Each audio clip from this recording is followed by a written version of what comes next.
I'm waiting for this to be up and running. Okay, all right. Hi. Okay, good. All right, great. It's functioning. Hi, everyone. I am Shauna K. Lester, the founder of Memorable Essay, University Admissions Consulting, and Writing Coaching. So, basically, what that means is that I help ambitious college, grad school, and job applicants stand out and be chosen. So today we are not talking to the college or to the graduate school applicants, but to not to the college or to the job applicants, but to the graduate school applicants.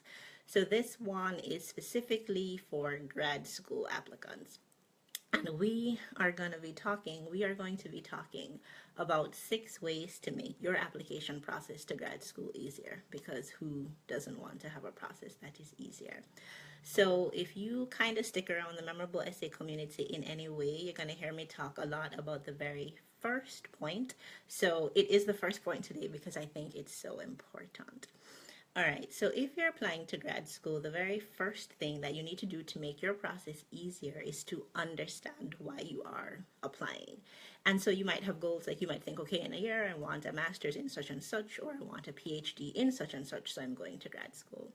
But the aim is to take it a bit wider than that, or actually much wider than that, and to look at your life goals, the things that you want for yourself out of life, and to figure out how going to grad school is related to that.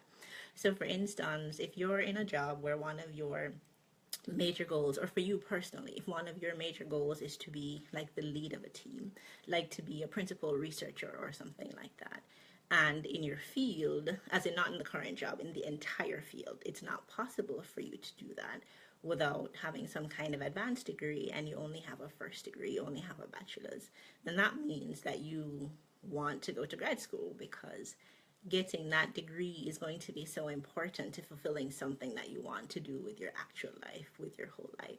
So then it makes sense for you. And so the way that this makes your application process easier is that applying to grad school can be very expensive, and it can be very time consuming. And so knowing and always remembering the bigger picture of why this is important is going to help you make this journey easier. And the other reason, or the other kind of bigger picture thing to tie it to in terms of understanding why you're going, is understanding why you're going at this time. So, grad school can be right for you in general, but not right for you right now.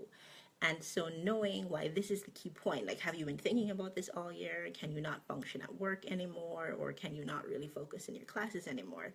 Because you just keep picturing yourself at grad school, then all right, that might be it's time for you, right? Because you can't function anymore, and one of your life goals for yourself is to always be highly functional and to be happy, really.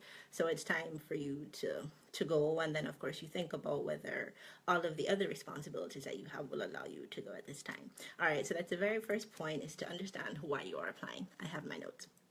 All right, so the other point is to sorry about that. So the other point is to come up with a strategic plan. And the idea is that a strategic plan is a roadmap, really. You're not going to just get up and go someplace without a sense of direction. And so, specifically, a strategic plan takes a look at A, where you are right now, and B, where you want to be some time from now. And then it takes a look at all the steps that you have to take in between. So, really, you're starting at point B, and you're taking all of the steps back. I didn't expect that fall, sorry about that. Then you're taking all the steps back to see, all right, in order for me to get from A to B, what do I have to do, right? And so the reason that having a plan is very important is that, first of all, you'll go a lot more quickly normally if you follow this plan than if you're just taking sort of haphazard pieces of action that aren't connected to each other. And then it saves you the frustration of what normally happens as human beings when we're working on very big projects and they're taking a long time to come to fruition, such as, application processes, is that it helps you not to be frustrated, because you know that, all right, today I'm working on this part, tomorrow I'm working on that part, but you are very clear about in the end where that is going to get you to. So that's your second point, is to come up with a strategic plan, and that will make things easier for you. The other way to make this easier for yourself is to create a dream team. Nobody undertakes a big project. Nobody undertakes having a big project without figuring out who is going to help you with it. And the same thing is true for your grad school applications. You want to assemble all the people who are going to help you with your different parts. So normally people think first and they think quite easily of, okay, who am I going to ask for recommendations, because you won't be able to submit this thing without getting recommendations, right? You can't submit your applications without getting recommendations. But who are the other people? Who are the people who are cheerleading for you, who are telling you, yes, you can do this, definitely keep it going? And these are normally people who are aware of your life goals so that they can remind you of why this is important. So you need those people to cheer for you. You need the people who are going to read your applications. Maybe people who you will discuss your school choices with. They're also going to be the people who will read your essays for you and who will read your application for you. People who will help you stay on time. Accountability partners. So what identifying your dream team from the very beginning does for you is that you never find yourself scrambling, like, who am I going to ask for this or who am I going to ask for that? You already know who those people are. And so assembling them from the very start will be very important for you, and it will make your application process easier. All right, the fourth process is to identify the university, the school, the department, and the program that you want to pursue. And these are all different things. Like normally people think, okay, I have made a school list. This is my list of schools. But at the graduate school level, normally there are lots of differences. So for instance, say one of my degrees is from the Columbia University Mailman School of Public Health in the Health Policy and Management Department on the management track. So at each level, you'll find that you have very different things that you have to consider, like the culture of this. The culture of the university might be different from the culture of the school, and they might require different things. And a department will also require something different from the school itself, and then the track or the program might require something different.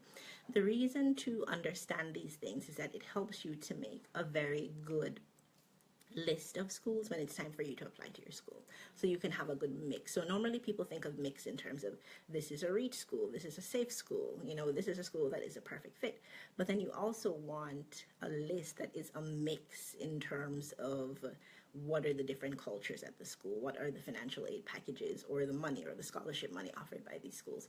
So when you create a list that you understand and a list that is well thought out, you can relax when you're when you're submitting your applications, because you know that whichever school you go to, you'll be comfortable.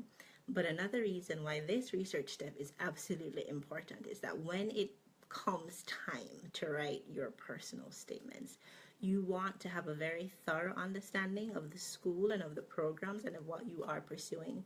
A lot of people don't take the time to do that, so that automatically becomes a way that you can stand out in your writing if you understand that information.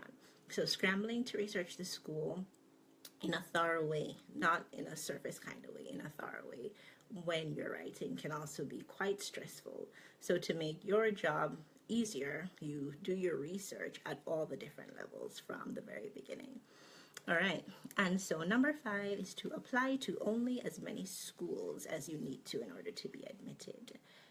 If you need, normally in your area, you need 7 schools. You're applying to law school or something. You need 7 schools normally in order to be successful, or maybe you need 5 schools, or maybe you know within yourself that you only want to go to the top 5 or the top 10 schools, although those rankings are always kind of, subjective and a bit iffy. But if that is your goal, then apply to 5 schools and try your best, or apply to 7 schools and try your best. So when you apply to just the number of schools that you need to in order to get into one, and to get into one with the kind of money that you need and the kind of support that you need to go and to thrive, it allows you to spend more time on the places that you actually want to go. So it's just a focusing of your efforts, which makes things easier because you're not stressed out trying to be everything to everybody and trying to do a million applications, right? So that's the other way to make applying to grad school easier.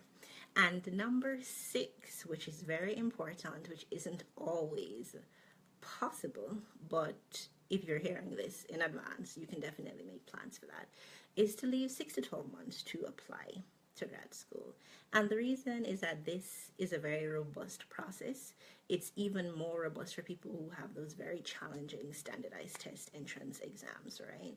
So if you're taking a standardized test for your program, and those are tests that on average people require 4 months, 6 months to prepare for, you're not going to try to cram the GMAT, the MCAT, the MSAT into 3 months, although it's possible to do that. But you're not trying to do that at the same time that you're actually doing your application. So leaving 6 to 12 months to apply not only allows you to do your best on your standardized test if you have one, and to put together the best application possible, but it also gives the same freedom to that dream team that I mentioned earlier. So the people who are supporting your application, everybody gets more time to help you. All right, so I hope that these 6 steps or 6 ways to make your grad school application process easier has been helpful to you. If you have any questions, be sure to ask them. And if you want to have a chat about any way that we can together figure out how to make your application process easier, don't hesitate to come over to memorableessay.com and to book your free consultation. All right, so have a good day, and thank you for tuning in.